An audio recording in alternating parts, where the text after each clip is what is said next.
Assembly ఓట్ల ముంగట ఎట్లుండే ఒక్క పారే 115 సీట్లకు టికెట్లు వంచేసిండు కేసీఆర్ సారు.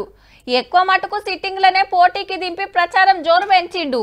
100 సీట్లు పక్కా అనుకుంటా కార్యకర్తలలో జోష్ పెంచితే ఫోర్త్ గేరేసి ఉరికిన కారుకు 39 సీట్ల కాడనే బ్రేకులు పడ్డాయి. పవర్ పోయి ప్రతిపక్షంలోకి వచ్చే వరకు పట్టుమని 17 ఎంపీ సీట్లకే క్యాండిడేట్లను పెట్టడానికి కింద మీద అవుతున్నారు. అప్పుడో 2 ఇప్పుడో 2 ఇచ్చినా ఇంకా పంచాల్సిన టికెట్లు మిగిలియే ఉన్నాయి. అబ్బా పార్టీ లీడర్లతోటి ఫామ్ హౌస్ లో మీటింగ్ పెట్టి ఇంకో 2 టికెట్లు వంచిండు కేసీఆర్ సారు. ఏనుగు దిగి కారెక్కిన టీఆర్ఎస్ ప్రవీణ్ సార్ కోరుకున్నట్టే నాగర్ కర్నూలు టికెట్ ఇచ్చిండ్రు.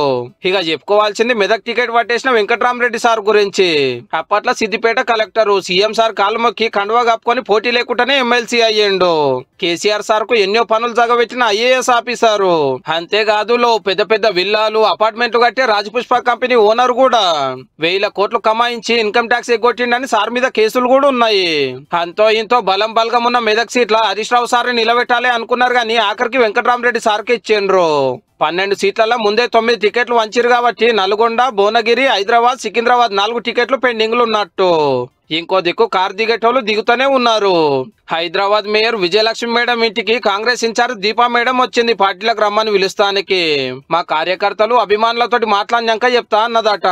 బీఆర్ఎస్ ఎంపీ కేకే సార్ బిడ్డే మేయర్ మేడము. డాడీకి తెలియకుండా కాంగ్రెస్ లీడర్లను ఇంటికైతే రమ్మన్నారు. పార్టీ మారేది లేకుంటే రావద్దనే చెప్తారు కాబట్టి కార్తీకుడు ఖాయమనే ప్రచారం నడుస్తుంది. టికెట్ వచ్చిన ఖమ్మం ఎంపీ నామా నాగేశ్వరరావు సార్ కూడా జంప్ అవుతాడని గుసగుసలి నవాడుతుండే. ఆల్రెడీ ఎంపీలు, ఎమ్మెల్యేలు, సీనియర్లు ఒకరికొకరు పోతూనే ఉండేది. రాజీనామా చేసి వెళ్ళాలి. అక్రమాలు చేసినాం కాబట్టి భయంతో పోతున్నామని అనుకుంటే అక్రమాలు చేసిన వాళ్ళే పార్టీలు మారుతారంటే ఇన్నేళ్లు మన గవర్నమెంట్ లో గదే నడిచినట్ట సారు. ఇప్పుడు రాజీనామాలు అంటున్నారు. అప్పట్లో మన పార్టీలకు రప్పరప్ప గుంజినాడేందుకు అనకపోతే అంటే మనం చేస్తే తెలంగాణ డెవలప్మెంట్ కోసము, ఇంకోళ్ళు చేస్తే అవినీతి అక్రమాల. దుగునది పోన్రి ముచ్చట.